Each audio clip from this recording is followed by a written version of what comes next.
Okay, good evening, everybody, and welcome to Environmental Coffee House. I am Sandy Shellis, your host, and tonight is Last Week in Collapse, and we've got of course, very busy, packed show for you of what's going on around the world in so many different areas.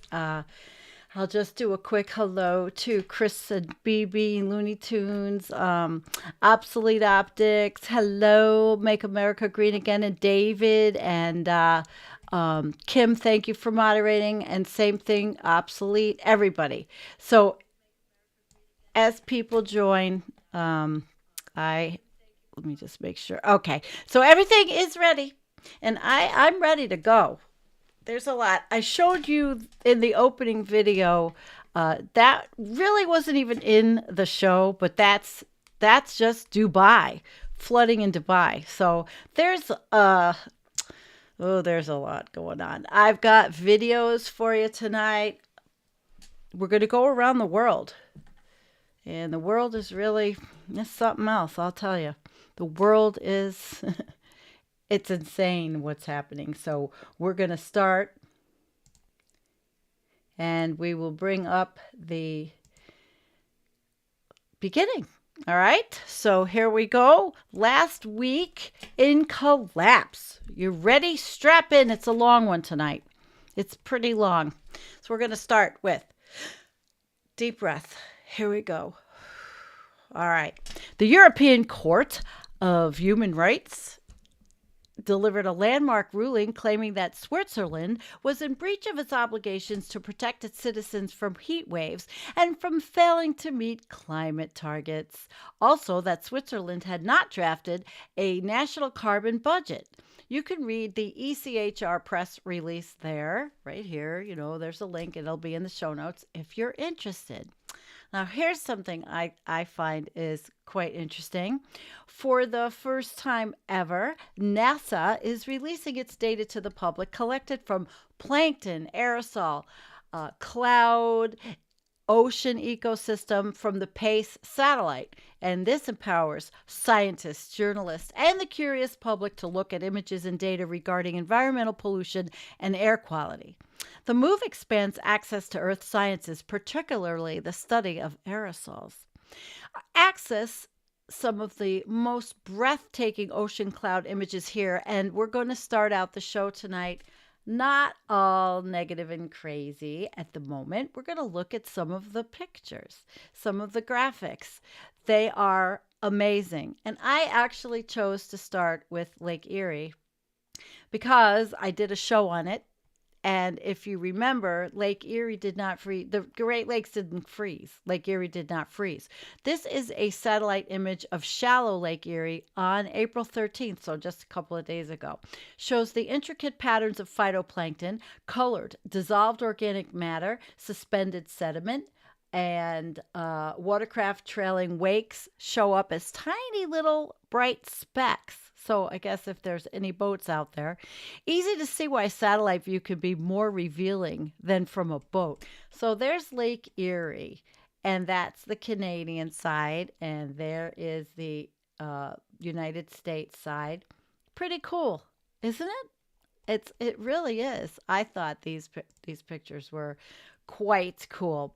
And then I thought I'd go into fire and ice and look at the fire and ice images. Look at those.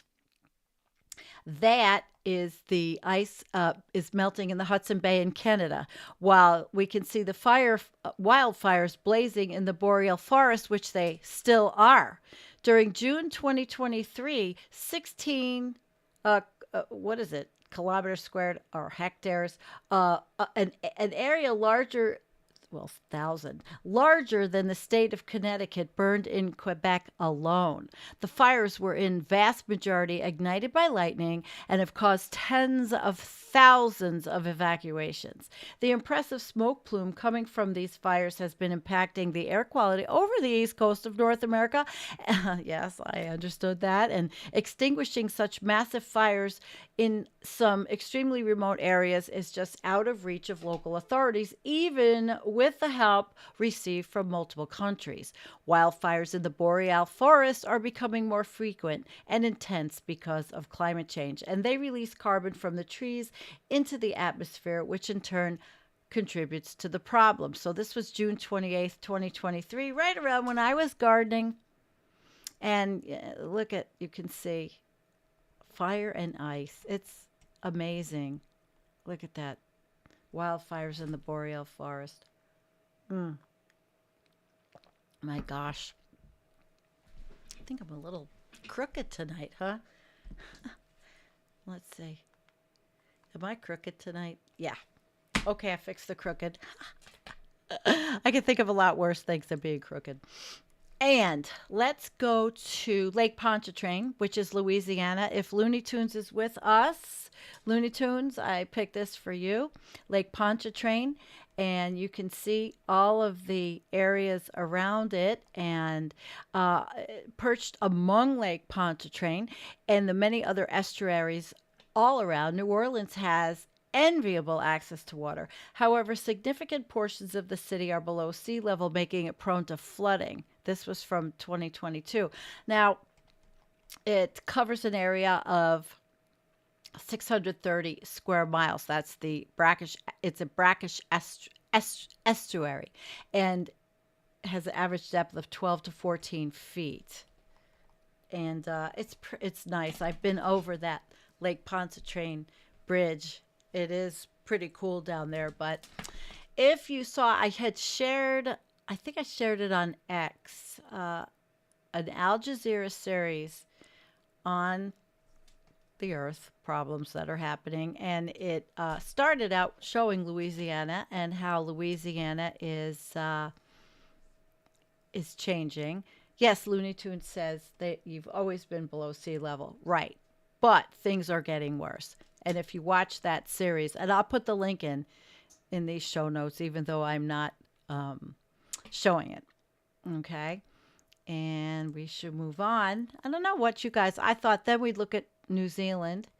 We would look at the South Pacific Ocean around New Zealand. Here's New Zealand and the Cook Strait.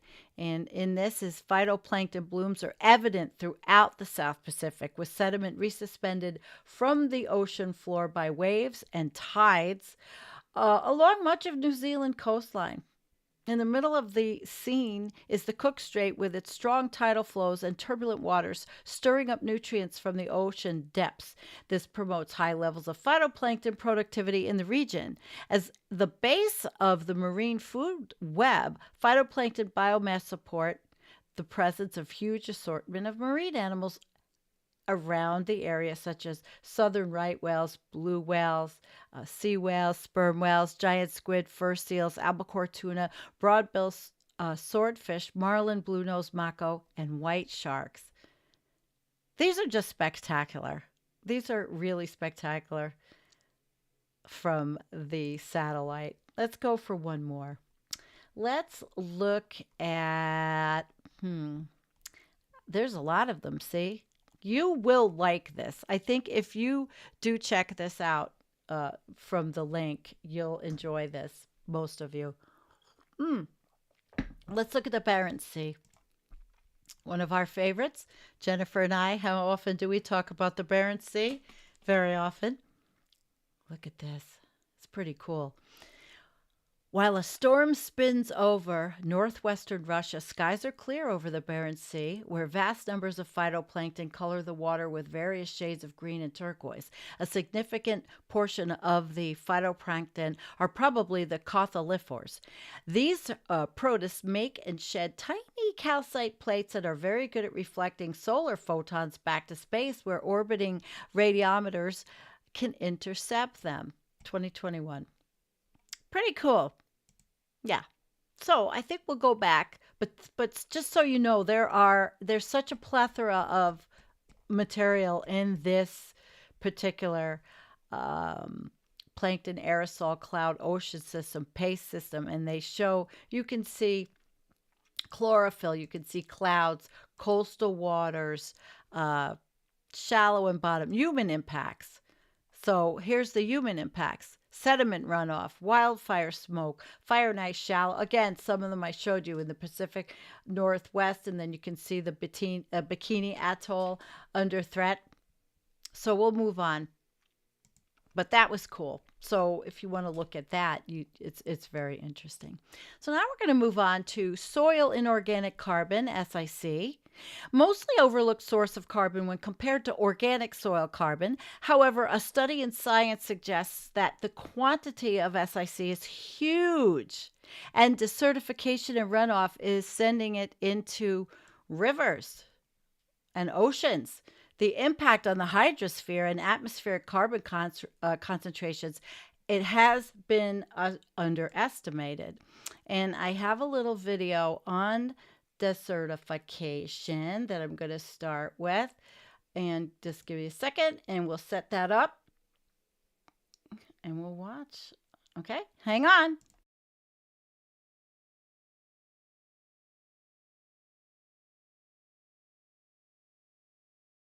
Desertification is a serious environmental issue that affects millions of people around the world. Desertification is the process by which fertile land becomes desert, typically as a result of drought, deforestation, and inappropriate land use. This process occurs when the delicate balance of soil and vegetation is disrupted, leading to the loss of topsoil and the degradation of the ecosystem. There are various factors that contribute to desertification. One of the major causes is climate change, which brings about droughts and unpredictable weather patterns. Overgrazing by livestock, deforestation, and poor irrigation practices are also major contributors to desertification. Unsustainable agricultural practices, such as monoculture, also play a significant role. The effects of desertification are far-reaching and can impact both the environment and human society. The loss of fertile land can lead to reduced crop yields, which can in turn lead to food shortages and famine. Desertification can also lead to the displacement of populations, as people are forced to migrate in search of water and food.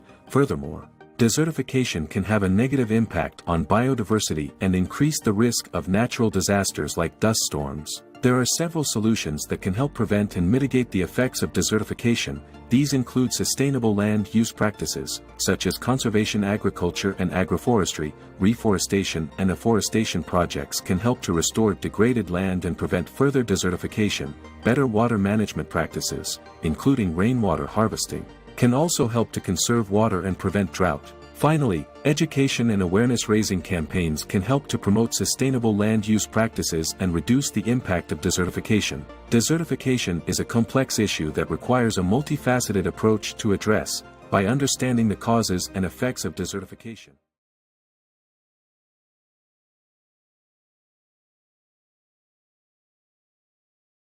Okay, I'm back. So that was a little primer on what desertification is. And I had shown the study that they about soil actually, but it all has something to do with each other. The impact on the hydrosphere and atmospheric carbon concentration has been underestimated, which I had read. El Nino is being blamed for the 40-year lows in Bogota reservoirs. Colombia's capital, metro population 11.7 million, will begin rotating days on which no water will be supplied to certain districts in an attempt to conserve the fast depleting resource. El Nino and invasive wild hogs were also blamed for wildfires in the Philippines. Parts of New Zealand faced their driest summer on record. Canada is expecting a fierce wildfire season ahead and hoping to train 1,000 new forest firefighters this year. Nepalese wildfires killed 3 army firefighters. So fires are happening all over the world as well. Sweden experienced summer-like conditions for the earliest time in the year, after parts of southern Sweden saw 5 consecutive days of 10°C, which is 50 F, temperatures. Across the Asia Pacific, 240 million children are at mortal risk from heat waves, according to a UNICEF report. Glaciers in Central Asia are melting, and that is another little video that I'm going to set up and show you. They sure are. Snow, glaciers, So here we go. Snow, glaciers, permafrost, lake and river ice, collectively known as the cryosphere, in the Pamir and Tian Shan Mountains, supply vital fresh water used by millions of people in Central Asia for agriculture and daily use. As temperatures in the mountains rise, glaciers melt, and the cryosphere changes. Scientists are warning of changes and disruptions in the water supply, and risks to both remote and densely populated areas and to strategic infrastructure. The rapidly melting glaciers create countless lakes, which can trigger disastrous glacial lake outburst floods, so-called GLOFs, leaving those at risk with no warning. Droughts, heat waves, and intense precipitation in the mountains exacerbate the risk of disaster. The gaps in the observation of glaciers and in the knowledge of them make water flows and devastating floods unpredictable, increasing risk to people and property. In addition, these gaps limit robust action on climate change. Developing the regional exchange of information on the state of the cryosphere, establishing early warning systems on glacial lakes, and scaling up community action and preparedness are essential for the successful adaptation to climate change and risk reduction. Okay, so we move on. And now you learned a little because glaciers are they're really getting hammered with the warm temperatures. They are melting. And melting glaciers, drying sea, and they highlight Central Asia's water woes. And in Washington, climate change and water scarcity are harsh realities facing Central Asia. It's a very interesting area. Glaciers in the east, in the mountains of Kyrgyzstan, Tajikistan, are rapidly melting, while in the west, Uzbekistan and Kazakhstan and the Aral Sea have turned into desert. According to the World Bank, almost a third of the region's 80 million people lack access to safe water, highlighting the urgent need to modernize outdated infrastructure. Afghanistan is building a canal that could exacerbate the crisis. Yes. So you can see the areas, all these areas which are having a lot of problems. Shrinking rivers, drying sea. Last summer and fall in Uzbekistan and Tajikistan, people living along the Sir Darya and Amu Darya rivers described to Voice of America extreme weather conditions, droughts and floods posing existential dangers. The water is, it's all about the water, our constant worry, said Gangakhan Salmov, a cotton farmer in Uzbekistan's Fergana region, bordering Kyrgyzstan and Tajikistan. The water is not just for us, but a source of life for the entire region, he said, pointing to a muddy canal near his crops. The Sur Darya River originates in the Tian Shan Mountains in Kyrgyzstan and Uzbekistan, flowing more than 2,250 kilometers west through Tajikistan and Kazakhstan to the northern remnants of the Aral Sea, which has been gradually disappearing for 5 decades. And I will tell you, when I was reading this over, I couldn't help but think about the Salt Lake in the United States and how the Salt Lake is going. And it's also the same thing. It's from agriculture, diverting the water, and it's the same thing, just a different country. It's happening here. The Aral, the Salt Lake. We don't fool ourselves with this magnificent view, said a local resident who introduced himself only as a Byram, enjoying a hot day with his family on a bank of the Amu Darya in Uzbekistan's Karakalpakstan Republic, adjacent to Turkmenistan. It continuously shrinks and becomes nothing by the time it winds its way to the Aral Sea, which is nowhere to be found, he said. And look at the way it looks. So this is a former ship that is stuck in there. I'm not going to play it, but that's what you can see. You know, things that are the leftovers. All right. It's pretty serious. And well, it's just another predicament in another part of the world.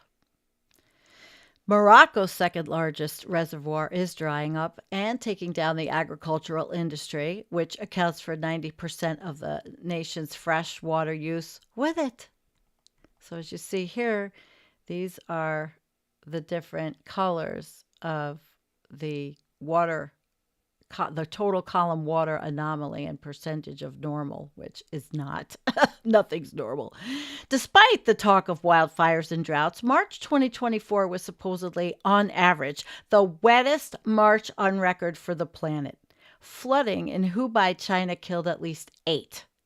An environmentalist group is claiming that fast fashion brands are linked to deforestation in Brazil, replacing trees for cotton plantations connected to violence and corruption. And guess what, guys?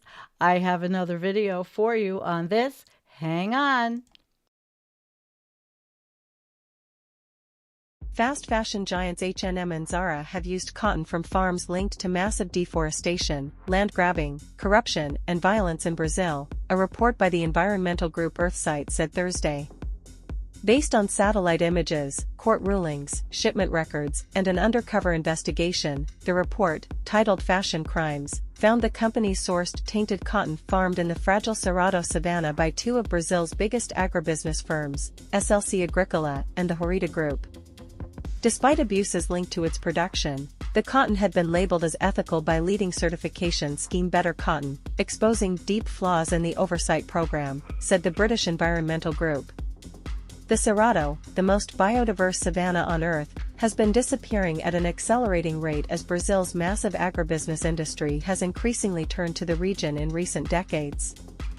Earthsight traced at least 816,000 tons of cotton exported from 2014 to 2023 to farms run by SLC and Horita, which have a long record of court injunctions, corruption rulings and millions of dollars in fines related to clearances of around 100,000 hectares of Cerrado wilderness, it said.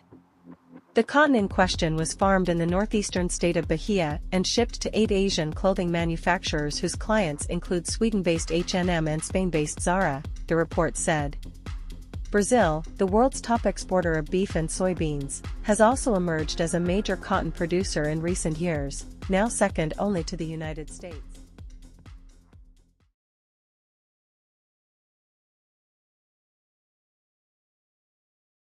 Yep. So fast fashion. Who thinks of that? But we wear it. I'm wearing it. I'm sure I am wearing things from maybe, who even knows? I've had them a long time.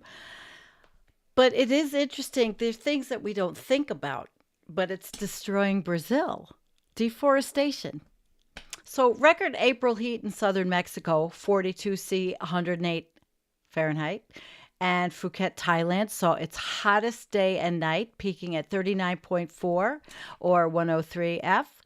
Overseas France also saw several new records drop, including Mayottes' hottest day ever, which was 97 F, 36 C. Heat waves are blasting Nigeria all around. Ghana, too. 100 people have died from a heat wave in Mali. A few local April records were broken around the Mediterranean basin in Spain, Algeria, Morocco. Some daily records in Bosnia and Germany saw its earliest 30 C ever, ahead of the old record of 9 days. Scientists blame a group of factors for the recent heat, including man-made climate change, El Nino, aerosol demasking, effects from the Indian Ocean dipole, the dipole that Jim talks about, and random weather effects. Although average sea surface temperature tends to drop around March 22nd near the first day of spring, temperatures have not yet dipped down. An anomaly that may linger long. We really don't know. We are heading into uncharted territory. Yeah. Pretty uncharted. The Great Barrier Reef is reportedly experiencing its most serious coral bleaching ever, as new footage shows coral carnage 18 meters or 59 feet deep. Historic flooding is worsening in Russia and Kazakhstan, displacing thousands more. It's the region's worst flooding in decades. And it's, yeah. Mm-hmm.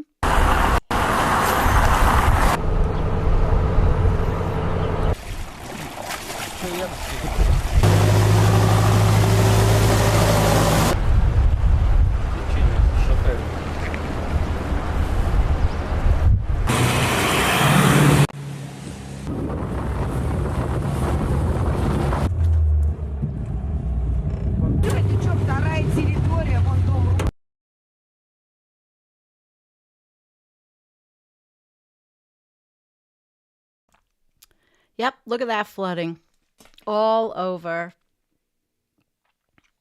Yeah, I just wanted to give you a graphic. You could understand it, you could feel it, you could see it. Mm-hmm. Absolutely. Okay, so there was flooding in Russia, and it is the worst flooding in decades. It's paywalled, obviously, so I'm not going to clip it up, but it claims that the rainfall patterns are being disturbed so much that in most regions, more than half of the total yearly rainfall occurs on the 12 wettest days of the year. A recent study in Communications, Earth and Environment concluded that climate change will result in ocean coastlines experiencing 38 days of concurrent heat waves and extreme sea levels. So it's concurrent heat waves and extreme sea levels, CHWESL. It's a 1-2 punch of swelling warm tides, usually found in tropical areas, usually in summer. However, 87.73% of coastlines experience such concurrent extremes during 79 to 217, posing a danger to many coastal communities and maritime megacities. But I'm not going to go through all of these graphs, but they are the risk of concurrent heat waves and extreme sea levels along the global coastline is increasing. Experts are urging municipalities to plant more native plants to prevent landslides and stabilize vulnerable soil. A study found that earthworm populations in the UK are shrinking about 2% a year. You know what that means. A UN official said that humanity has 2 years to save the planet. Okay, now, 2 years to save the planet. Let me see. Did I pull that up? I don't remember if I pulled this one up, but this one's worth looking at. Governments, business leaders, and development banks, of course, have 2 years to take action to averse far worse climate change. The UN's climate chief said on Wednesday in a speech that warned global warming is slipping down politicians' agendas. Scientists say having climate-damaging greenhouse gases emissions by 2030 is crucial to stop a rise in temperature of 1.5 that would unleash more extreme weather and heat. Yet last year, the world's energy-related CO2 emissions increased to a record high. Current commitments to fight climate change would barely cut global emissions by 2030. Simon Steele, Executive Secretary of the United Nations Framework on Convention on Climate Change, said, "The next 2 years are essential in saving our planet. We still have a chance to make greenhouse gas emissions tumble with a new generation of national climate plans, but we need these stronger plans now." And I just wonder who really believes it. Speaking at an event at the Chatham House in a think tank in London, Steele said the group of 20 leading economic powers, together responsible for 80% of global emissions, urgently needed to step up. The main task for this year's UN climate negotiations in Baku, Azerbaijan, what is it, COP29? Is for countries to agree a new target for climate finance to support developing countries struggling to invest in shifting away from fossil fuels and fighting climate change. Now, I have commentary on that. They're not going to shift away so easily from fossil fuels if it's a resource in the ground and they are a poor, war-torn country with resources. And we will see in just a little bit. I'm going to talk about Sudan. So he says more climate finance through debt relief, cheaper financing. Everyday finance ministers, CEOs, investors, and climate bankers and development bankers direct trillions of dollars. It's time to shift them because it's all about money, you know. And in a bumper year for elections around the world, with voters going to the polls from India to South Africa and the United States, Steele warned too often climate action was slipping down cabinet agendas. Well, yeah, because war is on the top. You know, we have to keep all of those military industrial complex contractors well paid. Politicians from Republican frontrunner Donald Trump of the United States to far-right parties seeking gains in the EU's upcoming election have pushed back, of course they have, on climate policies as they court voters. So this is kind of like the "We Are So Fucked" article of the piece here, because this, they're saying or warning to the bankers, the people with the money, that if we don't, and what are we doing? You know, more carbon capture, building more carbon capture, electric cars. What are we really doing to take action to make the changes in 2 years? Okay. All right. So I thought that I would give a little commentary on that one, because it doesn't look good to me. All right, now we're going to go back to glaciers. Although first I'm going to say a retrospective on a 2022 heat wave in Antarctica found a large atmospheric river was the immediate cause. So we could go on that, but I did not pull that one up. Let's see. I didn't pull it up, but it was from Salon, so they were doing coverage, and they were discussing the East Antarctica experienced that. And do you remember that heat wave, guys? We talked about it. The temperatures were so high, and they've continued to make an impact.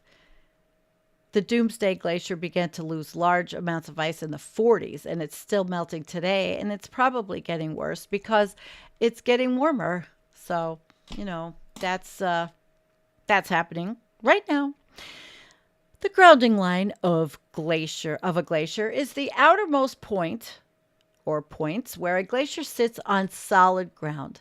A Nature Communications study concluded that changing ocean currents are bringing warm water deeper, eating away at the grounding lines of the glaciers, exposing more glaciers to ocean currents and accelerating the collapse of many glaciers and ice shelves. And we've done shows on this with Jim, talking about oceans and circulation and upwelling and the things that happen around all of these places. And again, I'm not going to go through all of these graphs, but they do show you temperature averaged in low melt years, high melt years, things like that. This one I liked, the low melt and the high melt, and average temperature. So if you'd like to look at that, it's in there. All right, now we're going to move on. Arizona's Glen Canyon Dam on the Colorado River has a problem.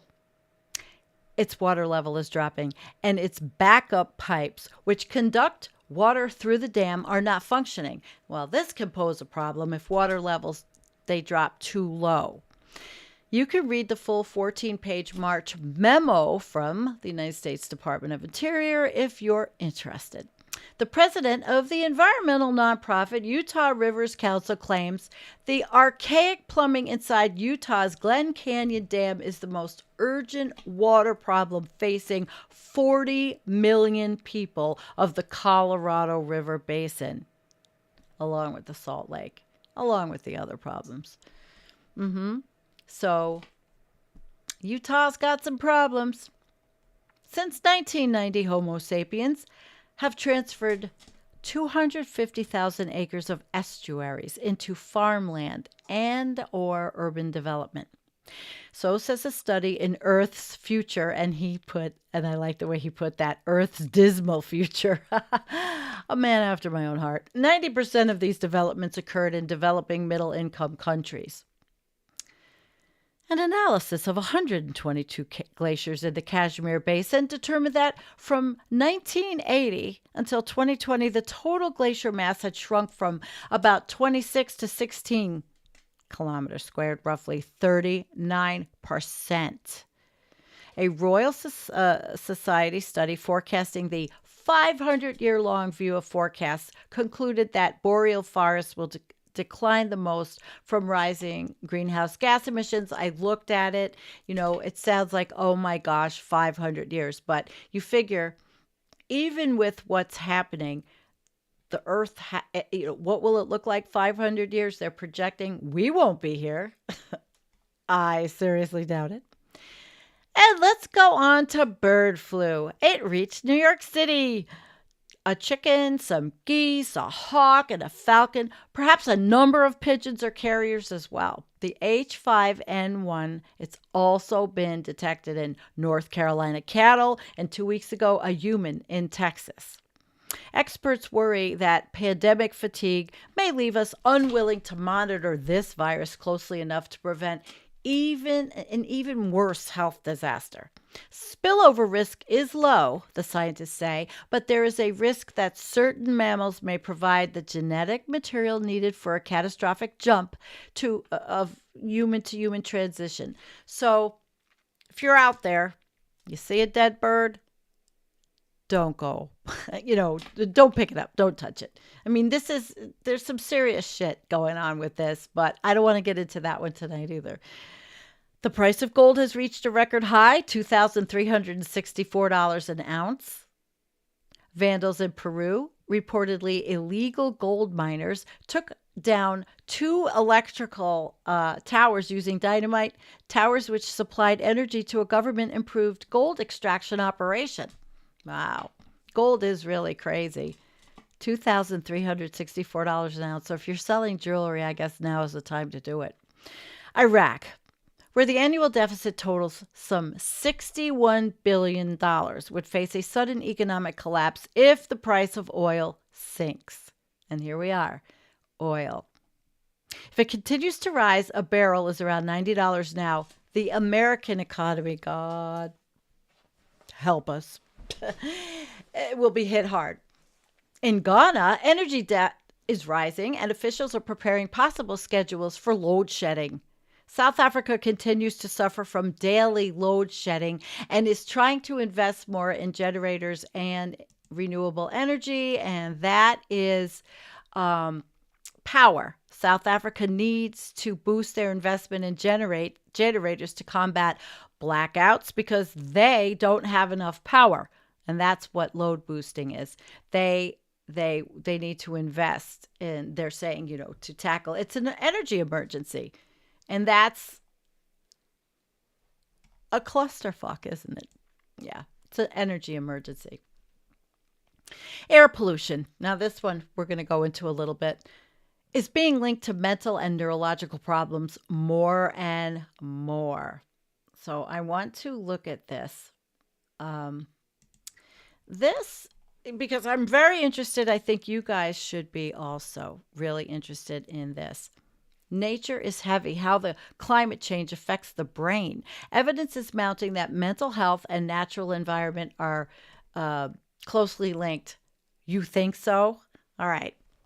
Think about all of the things that have been happening over the last 20, 30 years in people, what's happening here. Soaring rates of anxiety, depression, ADHD, PTSD, Alzheimer's, and motor neuron disease may be related to rising temperatures and other environmental changes, according to a new book.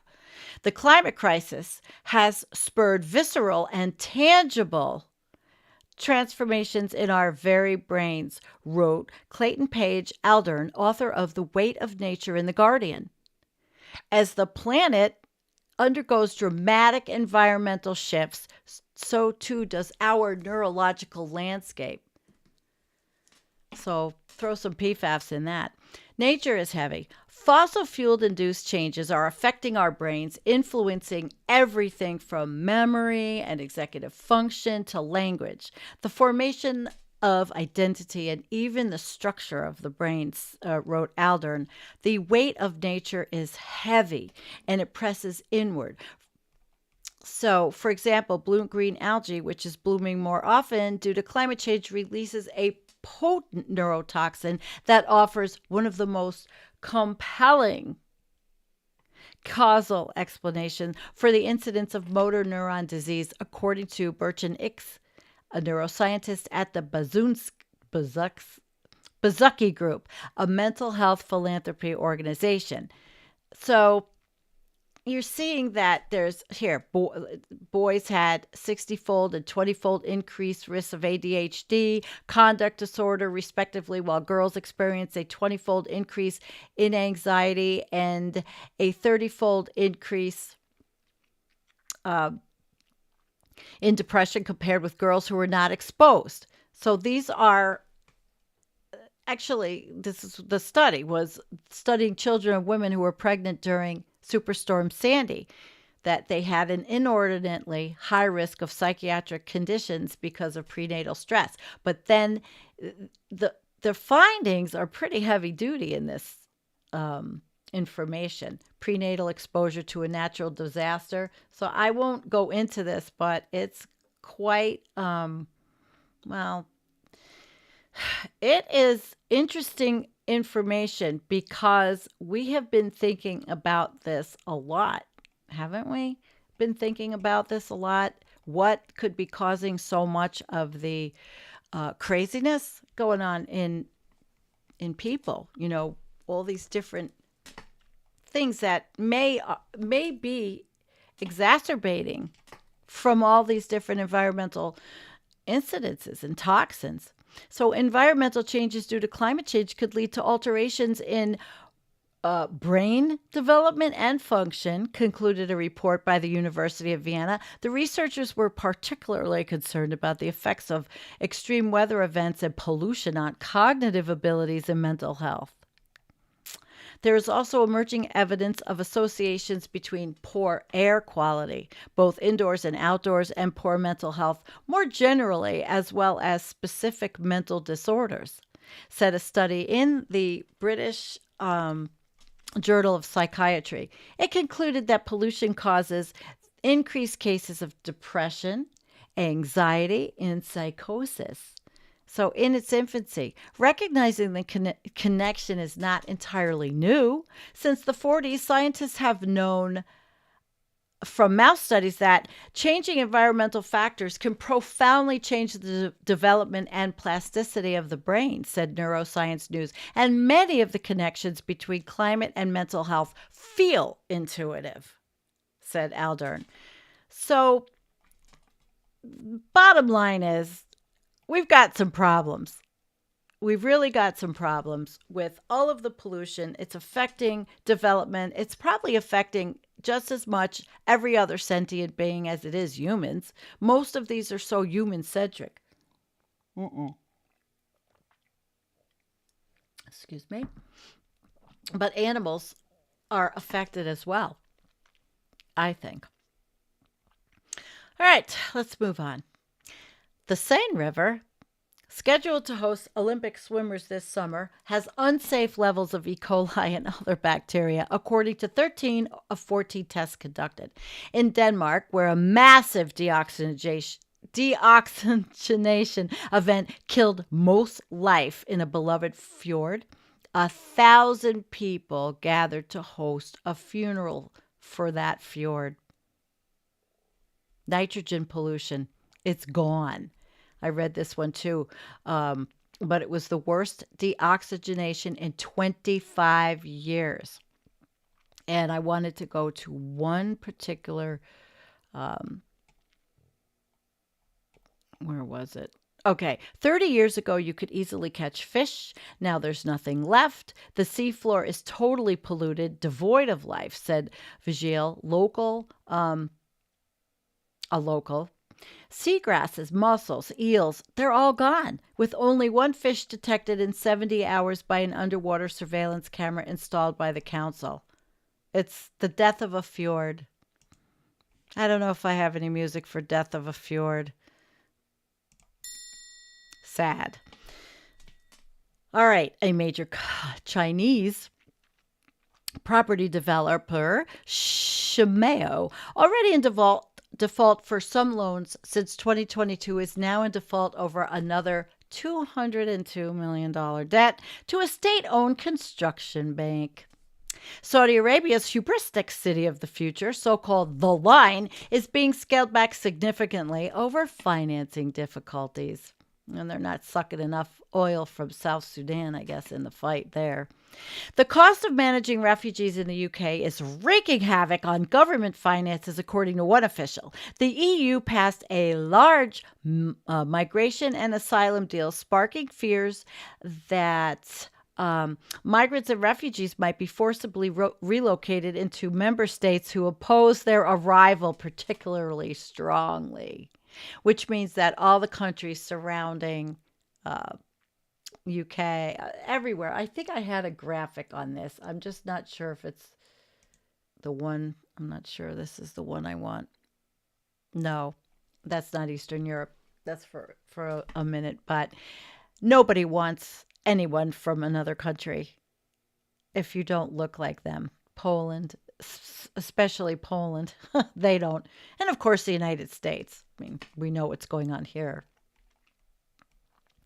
A cholera scare in Mozambique prompted 122 people to flee the coast in a ramshackle ferry. It capsized, killing all 96 people. And a cable car pylon collapsed in Turkey, killing one. A growing water crisis in Hawaii has been caused, experts say, by a combination of drought, pollution, jet fuel, PFAS, what else, and the commodification of water. Officials fear that energy-intensive desalination plants may become necessary to support drinking water supplies. An upcoming study of microplastics in Antarctic seawater found that microplastic concentrations are higher in all 17 tested samples than in previous tests, which did not account for certain plastics too small for their detection. Although the studies published in 2024, the water samples date from 2021, and they don't account for the recent plastic pollution of our oceans. Isn't that fun? Oh, God. Yeah. A similar study in Nature Geoscience says that PFAS concentrations are also underestimated in surface and groundwater. The American EPA now has new guidelines restricting PFAS in drinking water supplies. Let's see if that's too little too late. So here's the global map of concentrations in water, and I don't even have to make that any bigger for you to see it's all over. So mix that with the pollution messing up neurotransmitters and PFAS, and humanity is doomed, I tell you. We are doomed, I tell you. Oh, my God.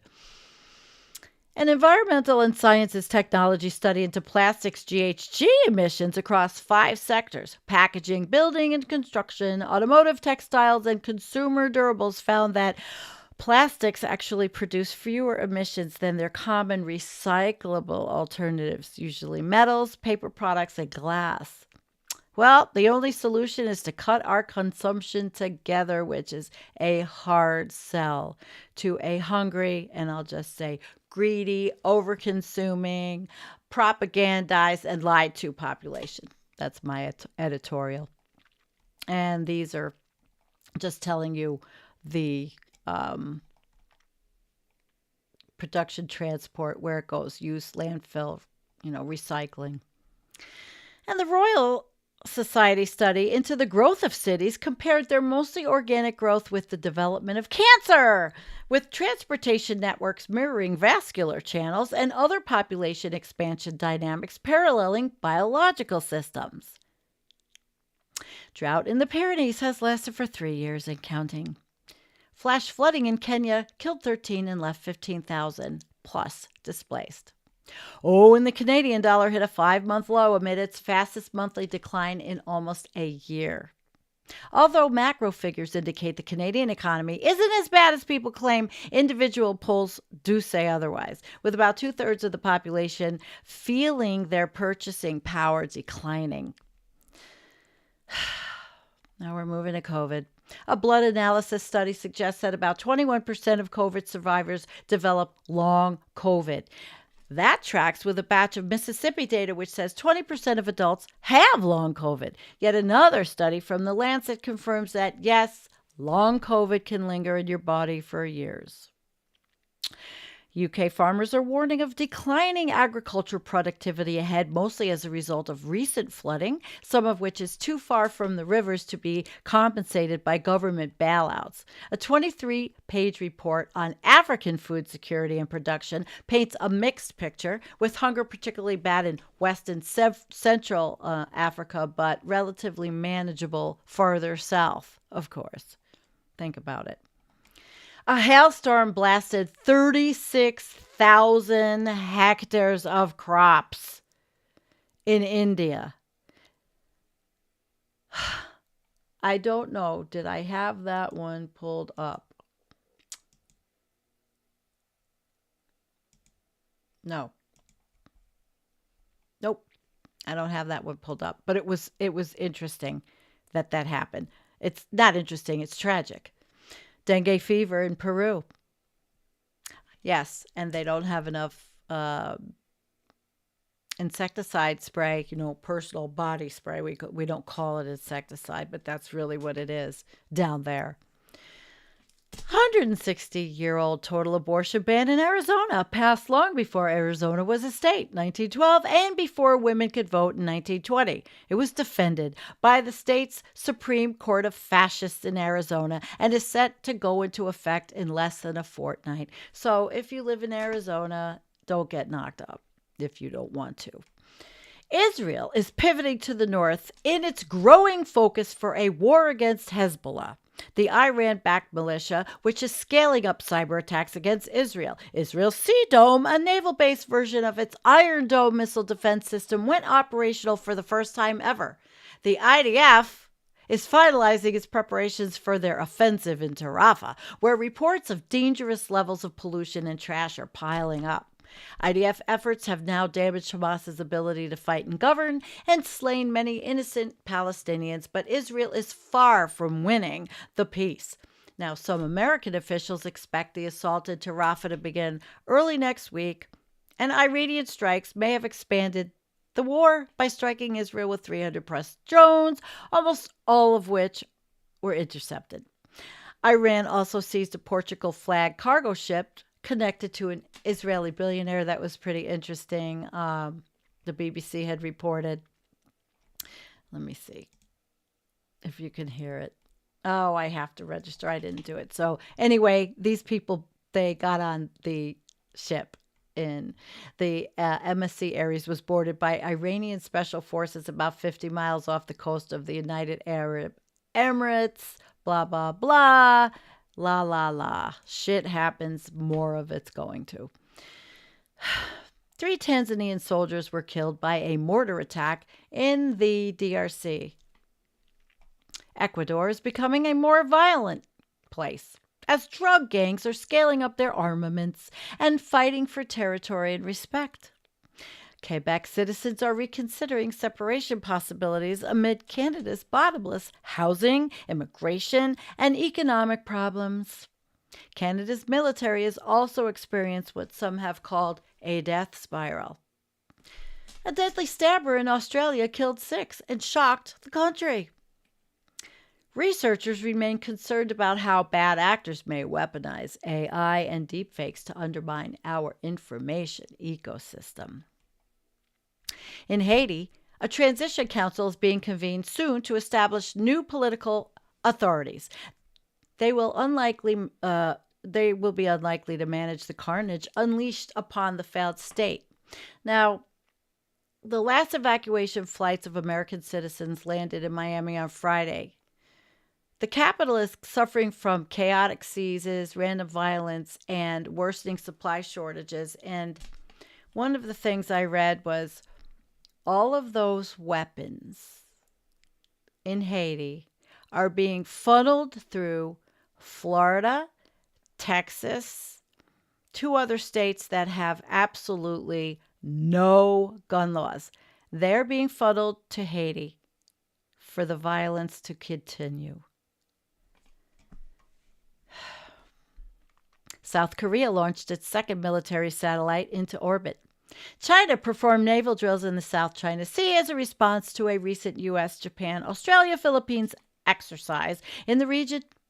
President Biden reassured the Philippines and Japan American promises to defend the two nations if they are attacked, and he crossed out by anyone.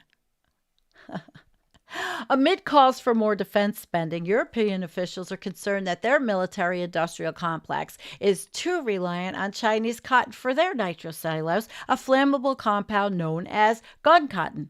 The Chinese military-industrial complex is also heavily supporting Russia's military expansion, not by selling weapons, but by providing the tools, electronics, and material-adjacent materials necessary to wage the prolonged campaign. Russia also tested a ground missile-based bet that some experts interpret as a nuclear threat. Despite fighting a high-casualty war against Ukraine for 2+ years, Russia's army is 15% bigger than it was when its full-scale invasion began. Ukraine's government has shelved its plan to demobilize soldiers who served over 3 years. The move was necessary to maintain critical manpower levels, but it came at the expense of frontline morale. Ukraine is also increasing mobilization as well as penalties for draft dodgers. Russia and Ukraine they're blaming each other for another drone strike at Zaporizhzhia nuclear power plant, which is so incredibly screwed up, where the last operational reactor was thereafter put into a cold shutdown. Weapons and defensive missiles to Ukraine are not meeting demand. Russia strikes in the Kharkiv and Odessa regions killed 7 on Wednesday. It's lovely. Reports indicate that Russia may try an offensive to seize Kharkiv in the near future as Ukraine's eastern front grows brittle after a brutal year of bloody near stalemate. Analysts are talking about what Ukraine losing the war would look like and how it could happen. Russian forces also arrived in Niger last week. So this is the map of the area that is in trouble. Here's Russia. There's Kyiv. And if you saw, I suggest you see the movie 20 Days in Mariupol. You have to watch it. It's just one of many documentaries. Evidently, it won an Academy Award, and it just popped up. I watched it, and it was just as horrible as what's happening in Gaza. They all are. Over 500,000 Afghans were deported from Pakistan since operations began in October. Since then, Iran and Turkey have reportedly increased persecution and deportation of Afghan refugees living outside the Taliban's regime. Now we're going to go into Sudan a little bit. Sudan's latest war turns 1 year old on Monday. The conflict has unleashed suffering onto millions of people in the country. Over 8.5 million have been displaced, with almost 2 million fleeing into neighboring countries, mostly Egypt, Chad, and South Sudan. And this is the map that shows Sudan, South Sudan, everywhere. All the different, see South Sudan, lots of oil down there. Yeah, that's the area. Okay. About 16,000 people have been reported killed, though real figures are likely much higher, particularly in Darfur. The rebel forces, the RSF, drawn mostly from ethnic Arab militia known as the Janjaweed, have committed horrible atrocities, particularly against ethnic Africans in southwest Sudan. Control of Khartoum, Pre-war metro population 6 million remains divided. About 5 million people are experiencing emergency levels of famine. Why aren't Americans out in the street marching about this one? And another 18 million facing food shortages. Since the war began, food production was cut in half. Schools have also been closed in some region, and water infrastructure is damaged. Only 20 to 30% of hospitals are operational.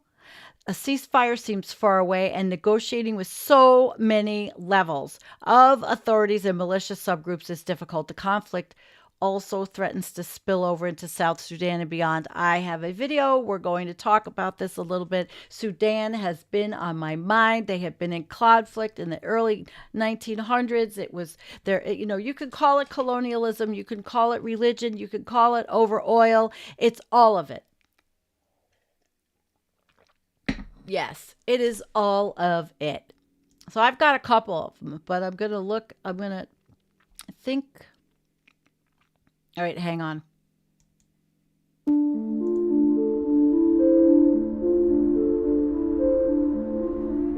Imagine waking up one day to find your peaceful home transformed into a deadly war zone. This is the heartbreaking reality for millions of people who have been forcibly displaced by conflict in my home country of Sudan. I am Omar Naim, head of the Global Content Hub in Africa for UNHCR, the UN Refugee Agency. On April 15, 2023, war erupted in Sudan, and now an unimaginable humanitarian crisis is unfolding across the country. As of early 2024, nearly 8 million people have been displaced. UNHCR is on the ground responding as families across Sudan experience mass displacement, ethnic violence, deteriorating health conditions, food insecurity, and widespread sexual and gender-based violence. The conflict began in Sudan's capital, Khartoum, as a result of an ongoing power struggle between the Sudanese armed forces and the paramilitary Rapid Support Forces. The conflict has now spread outside of the capital to Darfur and other regions in Sudan. Despite ceasefire attempts and diplomatic efforts, fighting continues relentlessly. More than 6 million people in Sudan are internally displaced. It's now the largest IDP crisis in the world. Before the current conflict, Sudan struggled with conflict and displacement. Starting in 2003, the crisis in Darfur engulfed my country in a violent conflict that killed hundreds of thousands of people and displaced millions from their homes. Many fear the atrocities being committed in Sudan today have a similar dynamic to the events that unfolded over 20 years ago. Women and children, who make up the majority of refugees fleeing Sudan, are extremely vulnerable to rape and sexual violence while fleeing. Many arrive to remote border areas with nothing and are in dire need of medical care, psychosocial support, food, water, shelter, healthcare, and relief items like blankets, cooking utensils, and soap. Measles, cholera, and other diseases are running rampant throughout the country, and healthcare facilities are under immense pressure due to shortages of staff, life-saving medicine, and critical equipment. Malnutrition rates are surging, with half of the population experiencing acute food insecurity and more than 6 million people just one step away from famine. In addition, extreme weather, including floods and droughts, are destroying crops and livestock and making it increasingly difficult for families to put food on the table. Before the conflict erupted, Sudan was already hosting 1 million refugees from neighboring countries and had the second highest refugee population in Africa. Now, many are being displaced for a second time and forced to return home or to fragile neighboring countries. By early 2024, more than 1.5 million people were forced to flee Sudan to neighboring countries. Chad has received the largest number of refugees from Sudan, with more than 500,000 people seeking refuge in the country, followed by Egypt, South Sudan, Ethiopia, and the Central African Republic. We urgently call on the international community for new funding to respond to this crisis. UNHCR has emergency teams in Sudan and neighboring countries and is working with national authorities and partners to register new arrivals, ensure their immediate needs are met, and to relocate them away from border areas. I'm devastated by the humanitarian crisis taking place in my home country. Families in Sudan have a right to safety, peace, and freedom, just like anyone else in the world. Take action today and use your voice to speak up for Sudan.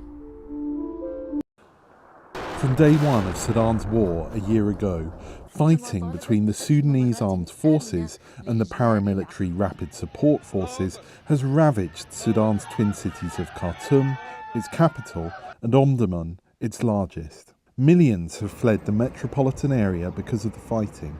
Some have stayed, however, either because they don't have the means to leave, or in a few cases, because they chose to stay and help.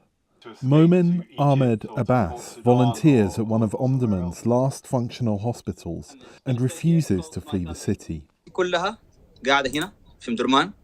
I cannot abandon them, especially when they rely on my support. Thus, I remain to ensure that injured individuals have access to essentials like food, shelter, and medical care. Leaving would only exacerbate the situation for those in need. He says the situation is desperate at the hospital, which lacks medical supplies and security, and is vulnerable to frequent airstrikes and fighting. Humanitarian groups and international journalists have found entry into Khartoum and many other parts of Sudan all but impossible.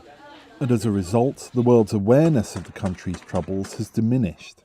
Commentators and diplomats often refer to Sudan's conflict as the world's forgotten war, despite as many as 16,000 people estimated to have died because of the conflict and 8.6 million forcibly displaced. Analysts say pressure from the international community is needed to bring the warring sides to the negotiating table. But one doesn't see that happening anytime soon. Sadly, I don't see this conflict as particularly ripe for any kind of resolution right now. Both sides think either that they can win or they have to win. And as long as they continue to be sustained by external actors, providing them weapons and intelligence, then they're going to continue this fight. A recent US intelligence report says the longer the war drags on, the more likely Sudan will become a breeding ground for terrorists. One analyst who spoke to VOA echoed this view. You got young people, and they have all the fuel. They have the anger, they have the ethnic division, and then they have whatever is the narrative about there is a just war happening somewhere. Leaders of both warring sides are wildly unpopular among most Sudanese. Neither has ever been democratically elected. Yet Sudanese civilians are the ones bearing the brunt of the ongoing fighting. Abbas says Sudan needs external help and intervention. We desperately need international support to address the crisis in Sudan. Awareness must be raised about the ongoing suffering and devastation. Yet, after 1 year of fighting in Sudan, it seems clear that no substantial help is on its way. Henry Wilkins, VOA News. So, Sudan, everything is discussed. I mean, yes, what's happening in Gaza is absolutely horrible. Yes, it is a genocide. But it's happening in different places all over the planet. And I wanted to talk about Sudan a little bit because I get angry. Nobody fucking talks about Sudan. Nobody talks about anything except for one place, and maybe Ukraine, which is also being destroyed. But this particularly is it's annoying because it's oil and it's gold and it's just power. But it is the largest country in Africa. More than 1/4 the size of the United States, but it borders 9 other countries: Egypt, Chad, Kenya, and Ethiopia. Khartoum is the capital, which is now, as you saw, it is bombed to smithereens. They had a population of 39 million, 52% of which are black, 39% Arab. Arabic is the official language. And the government has attempted to impose Islamic Sharia law since 1983. 70% of Sudan's population is Muslim, animists and Christians, who for the most part live in southern Sudan, and they account for 30% of that population.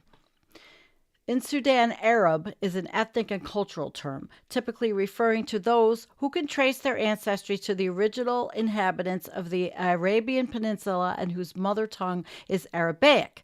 Muslim refers to anybody who follows the Islamic religion. In Sudan, many blacks are Muslim. The median age is 16, life expectancy is 58. Adult literacy rate of 60%. Darfur is that region in western Sudan, abutting Chad and Central African Republic. It's about the size of Texas, has a population of 6 million. The majority of Muslim and are Muslim, and they have African features. So I'm not going to go through everything, but I just wanted to give you a little background on who they are that live in the country. It's just been a mess for the first half of the 20th century. It was a colony of the British Empire. They achieved independence in 56. There were coups in 58 and 69. In 72, there was an agreement for peace.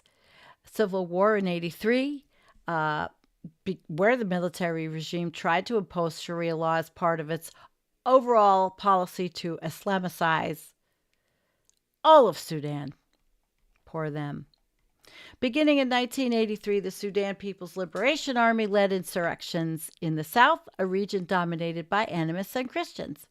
In 89, compromise between the ruling government, southern opposition groups seemed imminent, but Omar al-Bashir, a politically and religiously extreme military leader, led a successful coup and became chief of state, prime minister and chief of the armed forces.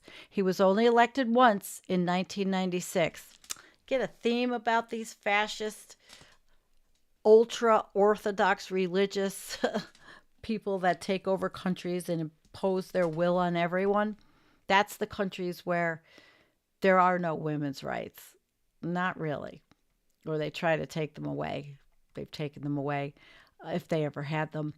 All right, so effects of war. Since 83 start of civil war, more than 4 million people have been displaced, and an estimated 2 million have died. Opposition groups, as well as the government, have been accused of atrocities.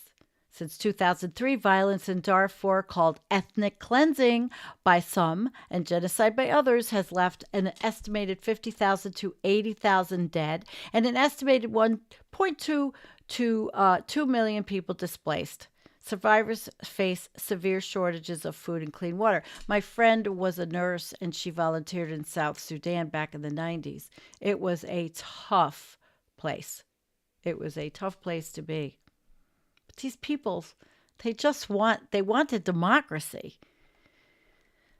They just wanted some say over themselves. And they did overthrow this guy. They got rid of him. What's his name? I don't know why I'm like having a brain fart. Al-Bashir.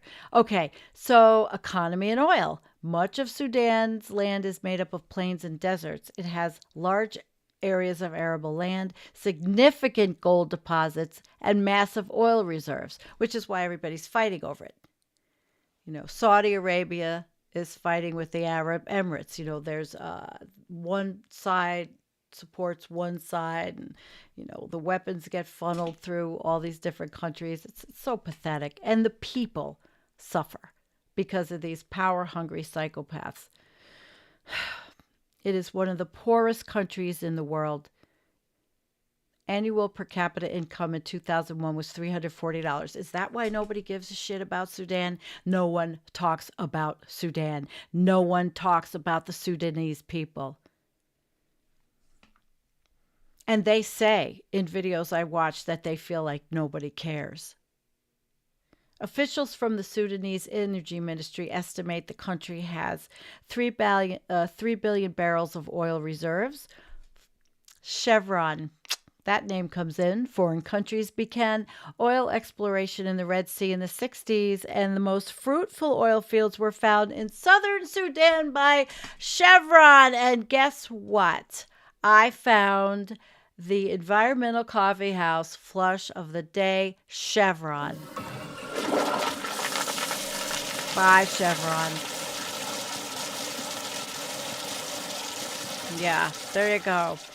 Goodbye, Chevron. So they found the oil. In 81, Chevron and the Sudanese government formed the White Nile Petroleum Corporation to oversee oil production in the south, but Chevron suspended its southern Sudan operations in 85 because of the fighting near the oil fields. That's what they get. Many Western oil companies have abandoned investments in Sudan both because of conflict and because of criticism by human rights groups. Economic sanctions imposed by the United States in 1997 barred American companies from operating in Sudan. The nation's major trade partners include China, Japan, Saudi Arabia, South Africa, India, the United Kingdom, Germany, Indonesia, and Australia, all of who want to take advantage of Sudan and the Sudanese people, who never have any peace. The SPLA has declared oil installations a legitimate military target, saying that oil revenues have supported the government's human rights abuses and that the government the government has displaced thousands of civilians living near the oil fields.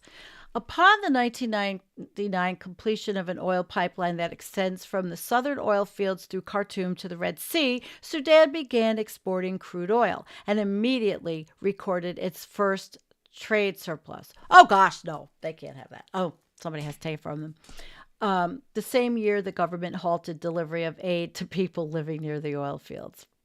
Not nice. Some experts refer to Algeria, Pakistan, China, and Russia as the Darfur Four. Each of these countries has major oil investments in Sudan and has opposed the UN Security Council plans for arms and oil embargoes. And this is a bigger, what are the people impacted? Or where are they impacted? Where are they going? So the lack of basic necessities combined with violence and uncertainty has forced them to flee their homes. As of April 2024, 1 year since the crisis began, more than 8.5 million people have been displaced. That includes more than 6.5 million people displaced within Sudan and more than 2 million people who fled to neighboring countries.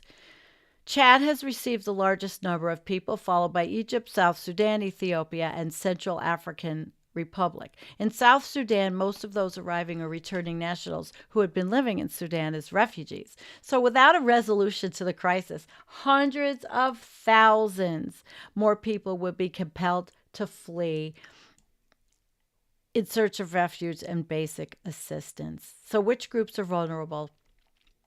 The ongoing humanitarian crisis in Sudan is having a devastating impact, of course, on women and children. According to UN estimates, even before fighting broke, more than 3 million women and girls in Sudan were at risk of gender-based violence, including intimate partner violence. Our teams in the region describe horrific ordeals being faced by forcibly displaced women and girls when fleeing Sudan, says Filippo Grandi, UN High Commissioner for Refugees. This shocking array of human rights violations must stop.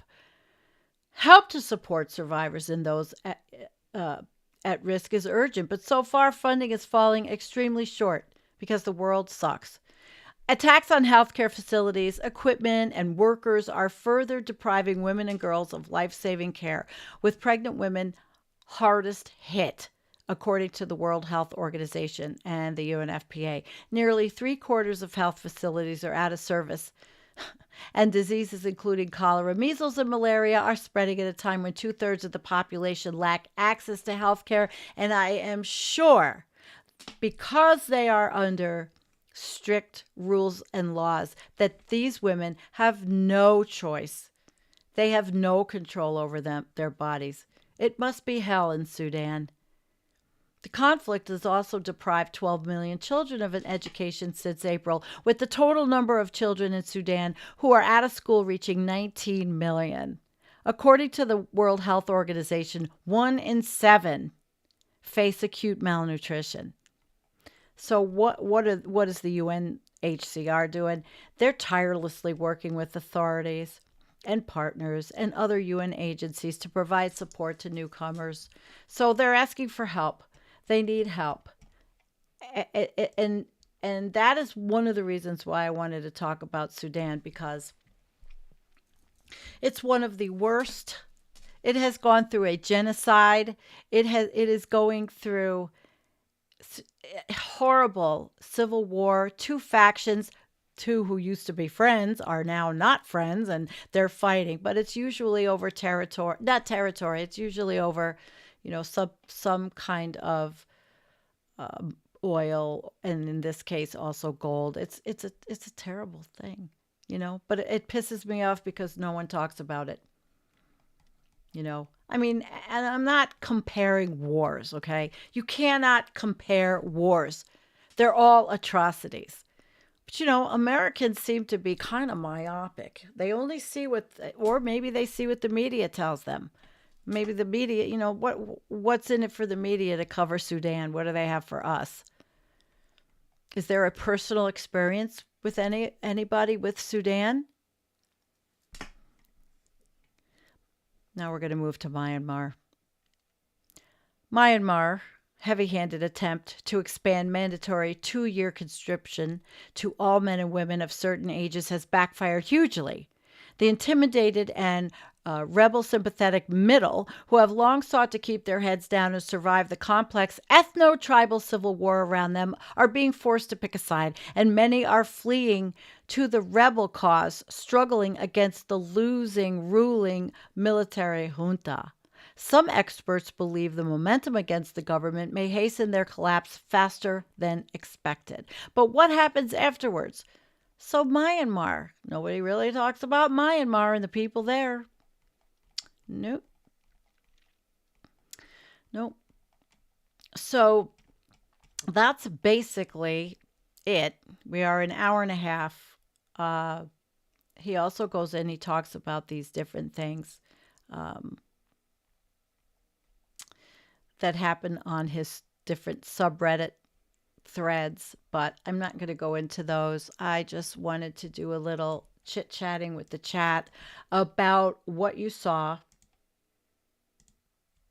and how you feel about what you saw. And what do you feel about Sudan and reasons why nobody gives a shit? And it sounds like it to me, So let's chit-chat. Let's see your comments. And let me say, oh, thank you, Dwayne. Thank you. Now, why? Okay, let's add that to the broadcast. Here's to Orange Man on trial. Hopefully justice is served. The world is upside down, so who knows? One can only hope.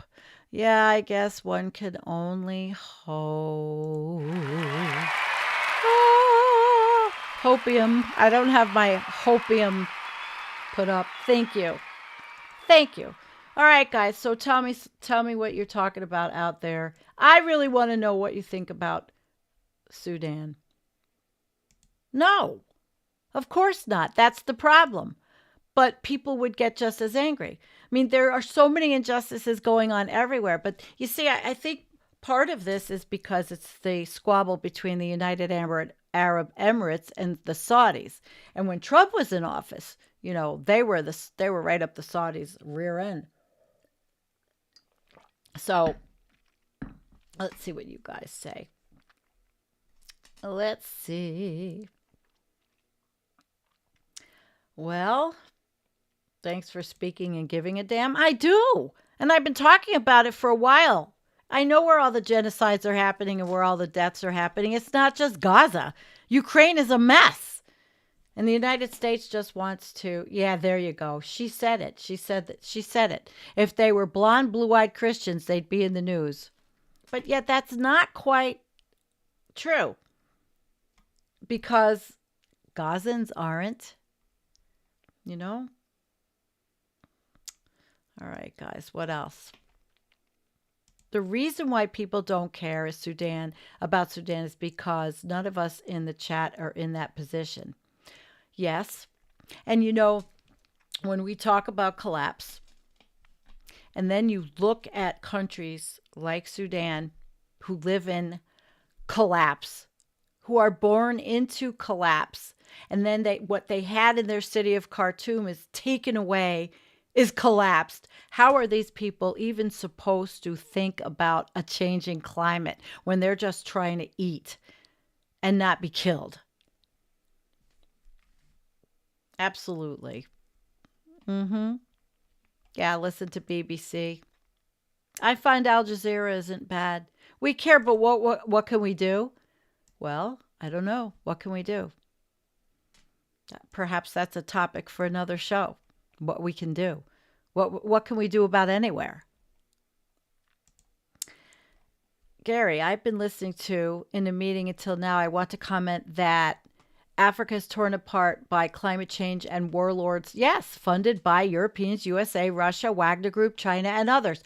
I didn't even get into that, but I was going to put a link into a fabulous video I watched that explained the history a lot better than I did with what I chose. But I wanted to, I wanted to do that. Finally, someone said it. They're just worried about daily survivals. Not all humans can anticipate the end, and not all humans have any kind of privilege to even think of collapsing when they're living in it, So the world is a very let's ask Jake. Maybe Jake will do what you can do. Maybe Jake will take up this topic. Absolutely. What can we do?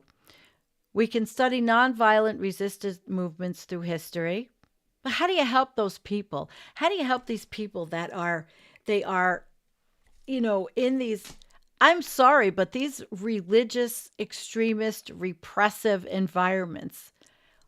Every video you watch, it's all the men. And the women in the video I watched about Sudan not long ago, they're treated horribly. Talk about rapes, talk about taking advantage of. It's a hideous situation. What can we do? Take $5 instead of giving it to me and send it to a relief organization, the UN. I mean, what do we do? Yeah, okay. Gaza protesters, I understand them. They blocked the airport so people flying out had to leave their cars and walk a half a mile. But we're protesting that. And, it's happening because we support Israel, and everybody was angry about Israel and what they've done to the people in the Gaza Strip for so long, and how this is just such an overreaction. But yet it's not the only place. That's all I'm saying. We are collapsing everywhere. These people are born into it. So, and the women don't have they can't say, well, I'm going to go to the drugstore down the road and I'm going to get my birth control pill. Or, geez, this happened by accident. What am I going to do? No, they can't. They don't have any of that privilege at all. Yep. 8.103 billion and rising. And living under repressive religious regimes. Have babies, have babies, have babies. And then they starve. It's a clusterfuck. Gets me angry. But that's humanity. And that's exactly why I talk about collapse. It's why I talk about it's not just climate change. We're destroying the environment. The plastics are, we've went over it again tonight. Plastics. Who knows what these things are causing in utero for these babies that are being born who have been exposed in utero, and then kids growing up in all of this air pollution, plastics, war. I mean, that's why this show is called Last Week in Collapse. Look at all of that we went over. Well, I try to educate. And I am a voice for those souls. And I wish I could do something like my friend did when she volunteered as a nurse in the South Sudan. I was in the 1990s. We're told it's racist to say it's racist to keep people oppressed and forced to have children. Of course. Of course. It's terrible. It's 2024 and the human rights in this world, human rights are pathetic. Humans are treated worse than animals, and animals are treated pretty bad. And most of this stuff doesn't even talk about what happens in Sudan. Sudan has a very diverse animal population. I don't know how long. Lions, all kinds of animals in Sudan. But if the people can't eat, they're going to eat the animals. There's not going to be an animal left in Sudan. All right. Listen, there's a few positives if for you. I got my stuff planted. Some stuff. We just happen to live in a very privileged way. The United States is probably like no other country. Complicated world with masses having historical ignorance. Living 1984, Brave New World for real. Hi, Michelle. Yep. Most of what we think of as human rights came about along with democracy, another outgrowth of our carrying capacity surplus now regressing. Although, in Sudan, the original rising up against al-Bashir because they wanted democracy. Of course they want what the West has. Everybody does. Everybody does.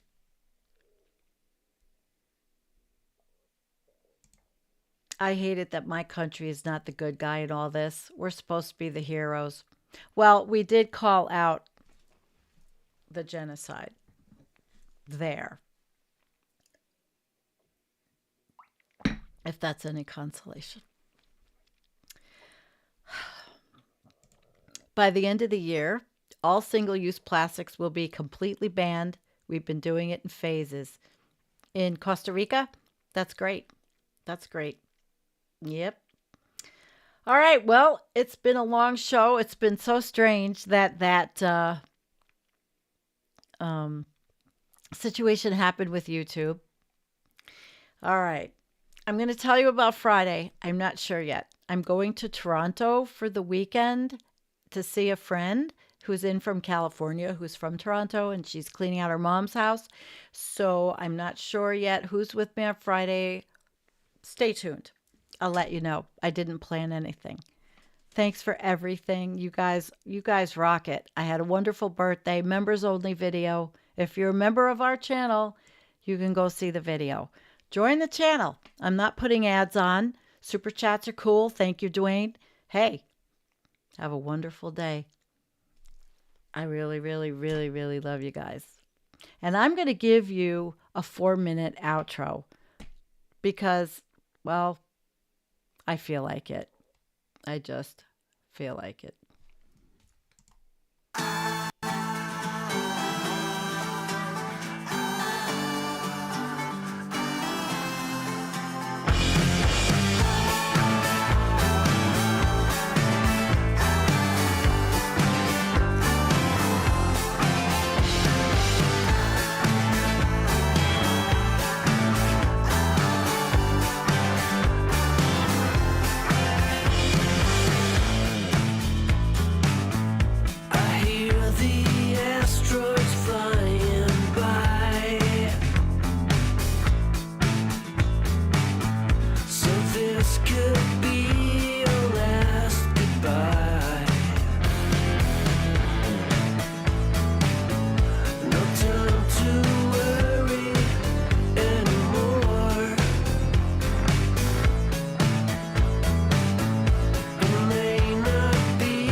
We watch the satellites explode.